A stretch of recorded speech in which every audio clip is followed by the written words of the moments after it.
शरद पवारांनी काही मागण्या केल्या आहेत त्या संदर्भातली बातमी आहे। सरकारने आजच्या दिवसातच जीआर काढावा अशी मागणी शरद पवारांनी केली आहे। ज्ञानदान करणाऱ्यांना संघर्ष करू देऊ नका असं देखील शरद पवार म्हणालेत।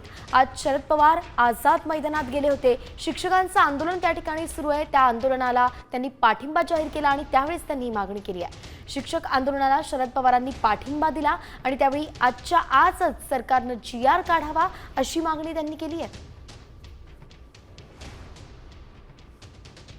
राज्य सरकारला स्पष्ट सांगावं लागेल की बाकी कुणाच्याही बाबतीत कोणाशी काही तक्रार असेल तर त्याच्या खोलातून जाऊ इच्छित नाही, पण ज्ञानदानाची जबाबदारी ज्यांच्यावर आहे आणि उद्याची महाराष्ट्राची पिढी ही तयार करण्याची नैतिक जबाबदारी ज्यांनी अंतःकरणापासून स्वीकारलेली आहे त्यांना संघर्ष करायची वेळ येऊन देऊ नका।